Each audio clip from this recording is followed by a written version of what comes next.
श्वास का दर्शन आत्मा का दर्शन है। जिसने श्वास को लेना देखना सीख लिया, उसने अपनी आत्मा को देखना जानना सीख लिया। अपनी आत्मा को देखने और जानने के लिए आते जाते श्वास को केवल देखें।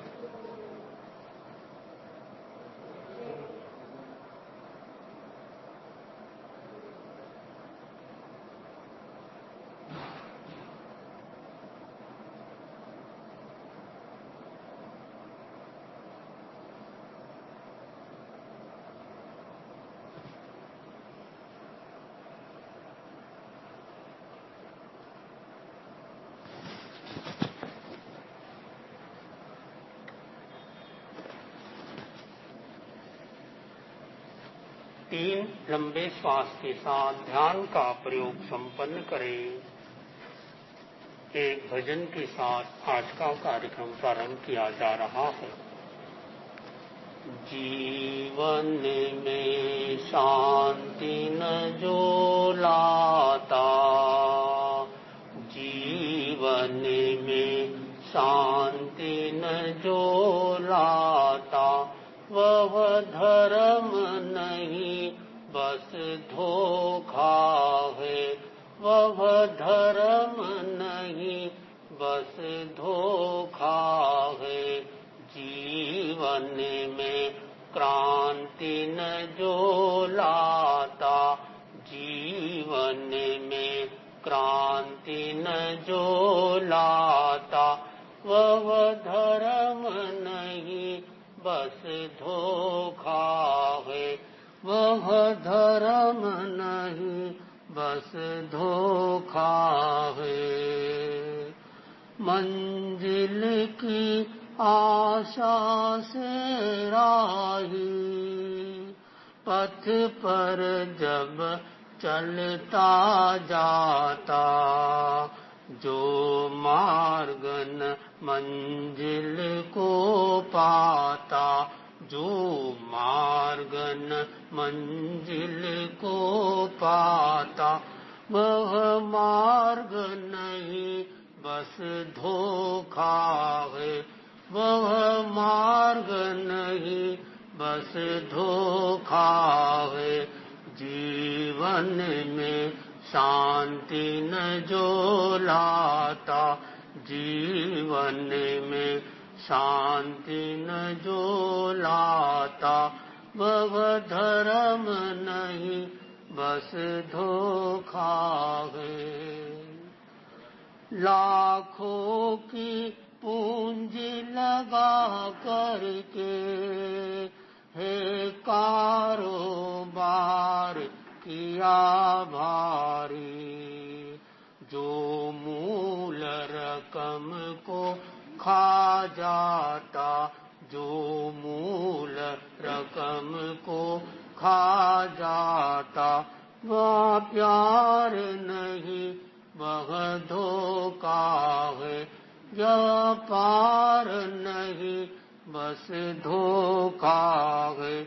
जीवन में शांति न जो लाता, जीवन में शांति न जो लाता, वह धर्म नहीं बस धोखा है। बैठे हो खाना खाने को, भोजन भी नाना विध आए, जो शांत सुधा नहीं कर पाते, जो शांत सुधा नहीं कर पाता, वह भोजन नहीं बस धोखा है। जीवन में शांति न जो लाता, वह धर्म नहीं बस धोखा है। भाई लोग इधर बहने इधर आगे आए भाई लोग कुर्सी ले लो, कुर्सी ले लो।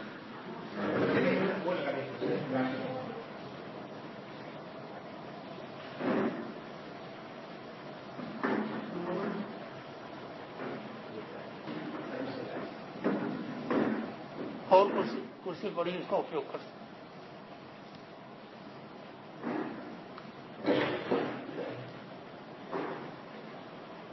ओंकार बिंदु संयुक्तम नित्यं ध्यायन्ति योगिनः कामदं मोक्षदं चैव ओंकाराय नमो नमः। ओंकाराय नमो नमः। परम आराध्य के पावन चरणों में वंदन।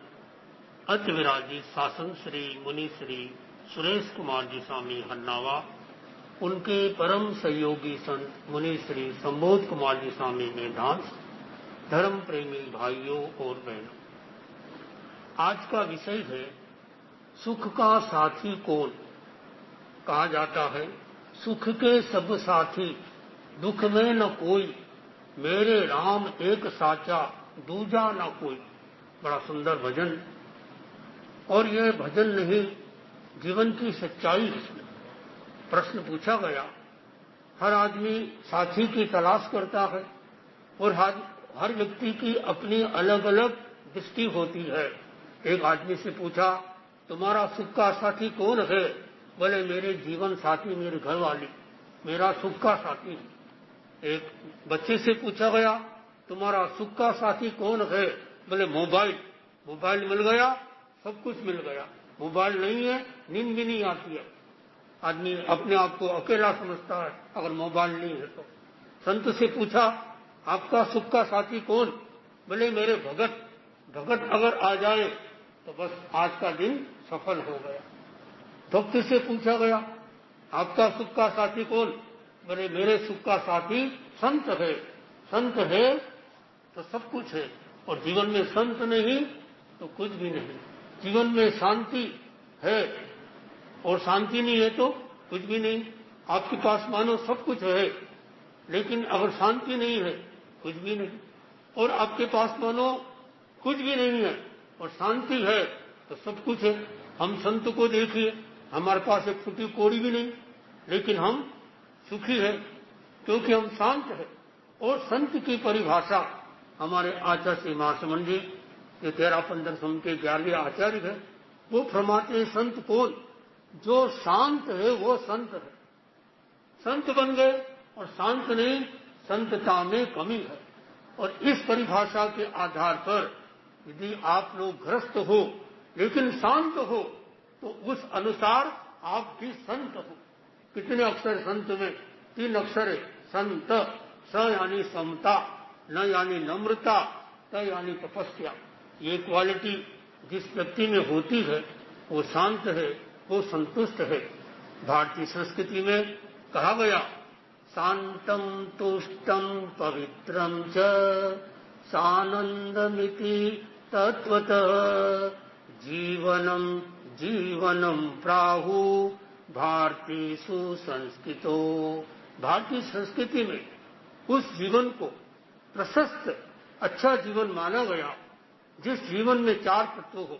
पहला तत्व है शांति होना चाहिए। एक आदमी आया हमारे पास, उस आदमी ने कहा मेरी घरवाली है लेकिन वो कहना नहीं मानती। मैंने उसका नाम क्या है? वो नाम तो है शांति, लेकिन कहना नहीं मानती। नाम चाहे कुछ भी हो, कहना माने वो उसको अच्छा माना जाता है। एक बच्चे से पूछा गया, तुम शांति के साथ बैठ जाओ। बोले आज नहीं बैठ सकता हूं। क्यों? आज वो आई नहीं, उसकी बहन का नाम शांति था। एक लड़के से पूछा, बताओ बच्चे शांति कहाँ है? उसने कहा 11:30 बजे स्टार प्लस पर आती है शांति। अरे जिसका नाम शांति उसको भी शांति चाहिए। शांति की खोज में आदमी अशांत हो जाता है और सुख की खोज में आदमी दुखी हो जाता है। तो शांतम तुष्टम, संतुष्टि होना चाहिए। जो जीवन में संतुष्टि नहीं है, आपने सब कुछ पा लिया, बहुत कुछ कमा लिया, फिर भी आप में संतुष्टि नहीं है तो आपका जीवन दुखी है। और यदि आपके जीवन में शांति है, संतुष्टि है, पवित्रता है, आनंद है, तो ये आपका सबसे बड़ा जीवन का साथी है। और साथी, जीवन के साथी साथ छोड़ देते हैं, लेकिन ये भारतीय संस्कृति में 7 सुखों की चर्चा आती है। पहला सुख निरोगी काया, दूसरा सुख घर में माया।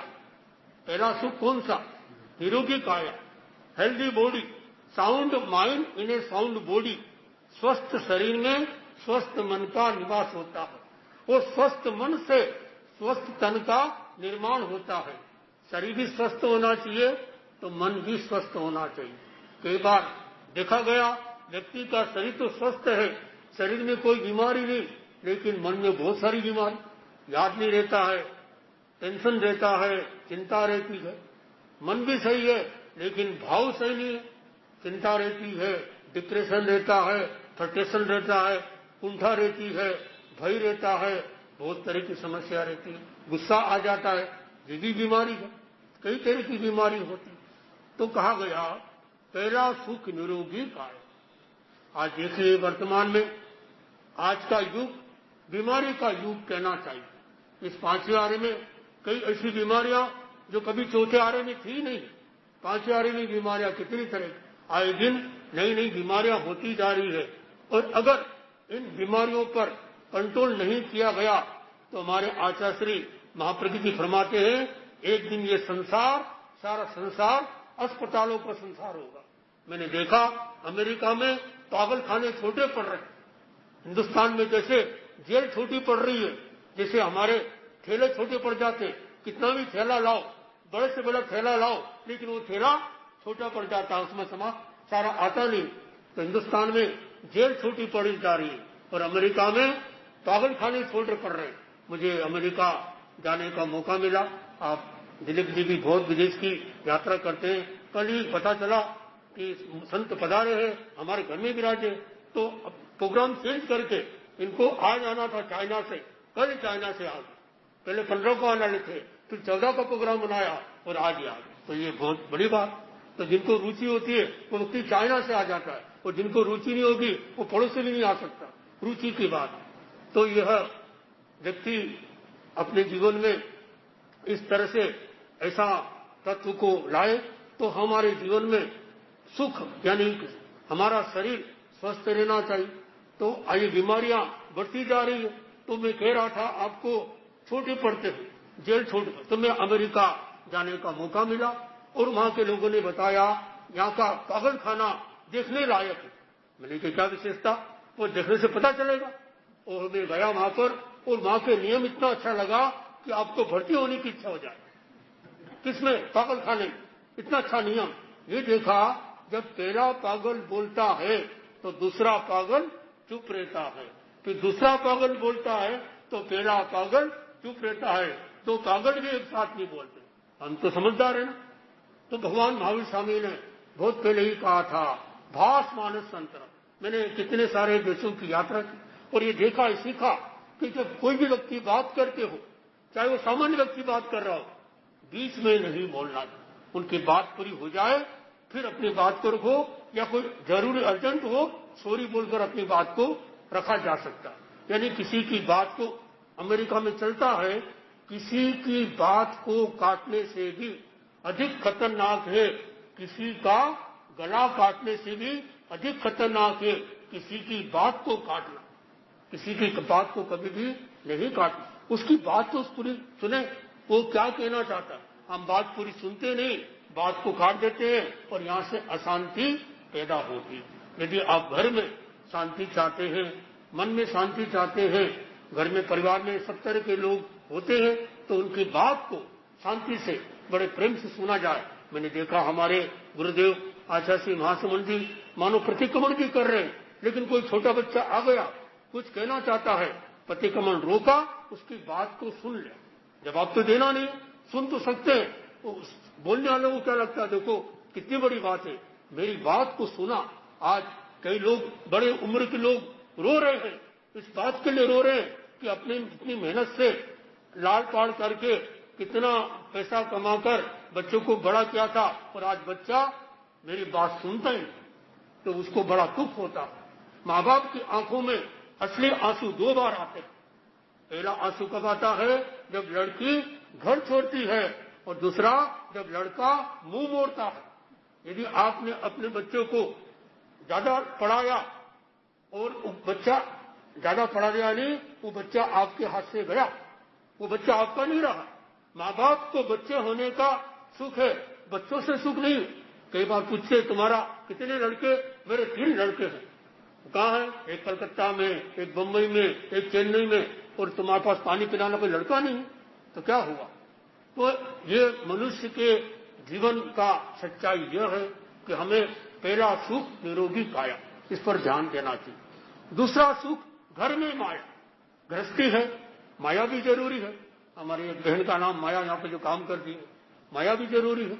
तो कहने का अर्थ है माया यानी पैसा। और हमारे जो आचार्य हुए कालूमणि, 8वें आचार्य, वो ये फरमाते थे कि साधु कोड़ी रखे तो कोड़ी का नहीं, और गृहस्थ कोड़ी न रखे तो कोड़ी का नहीं। गृहस्थ बन गए और यदि आपके पास पैसा नहीं है तो आपका जीवन चलना मुश्किल है। और हम संत बन गए और अगर हम पैसा रखने लग गए तो हमारा जीवन कोड़ी की तरह, कोड़ी का कितना मीनिंग हो गया। तो दूसरा सुख होता है घर में माया रखना, यानी घर में माया मतलब पैसा भी पर्याप्त मात्रा में होना। लेकिन पैसा कमाने वाले को हमारे गुरुदेव 3 परामर्श देते हैं। पहला परामर्श देते हैं अर्जन का साधन शुद्ध होना चाहिए। घर में 2 नंबर की कमाई नहीं आना चाहिए, यानी खरी कमाई। और खरी कमाई होती है वो बेकार नहीं जाती, वो बहुत काम आती है। और 2 नंबर की कमाई होती है या तो डॉक्टर ले जाएगा, या बीमारी में चला जाएगा, या चोर चोरी करेगा। धन की गति 3 है, दान भोग और नाश। दान भोग न करे हो जाए विनाश। तो घर में माया। और तीसरा सुख है पत्नी के लिए पति अनुकूल होना चाहिए, और पति के लिए पत्नी अनुकूल होना चाहिए।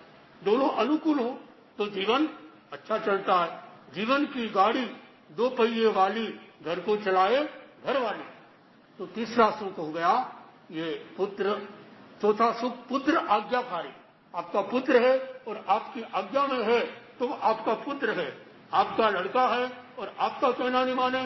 जमाना ये आ गया है कि माँ बाप को बच्चे का कहना मानना पड़ता। कई बार देखा और कहना नहीं माने बच्चा नाराज हो जाता है।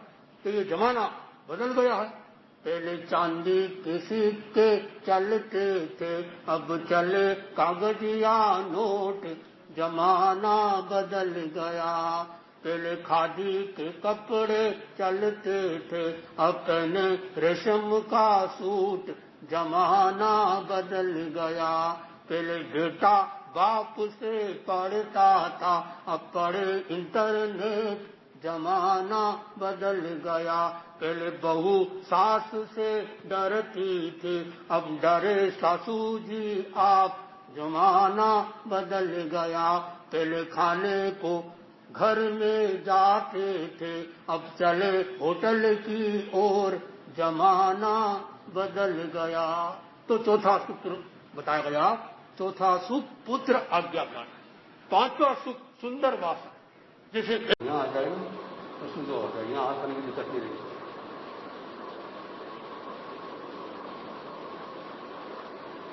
अभी एक सावन महीना निकाल दो, भादवा महीने परसों 7 में ही भादवा में यहाँ पर डाल दो, फिर उसको आपकी संख्या बढ़ जाती है अपने आप। पानी दे दियो लेना। आज जानकारी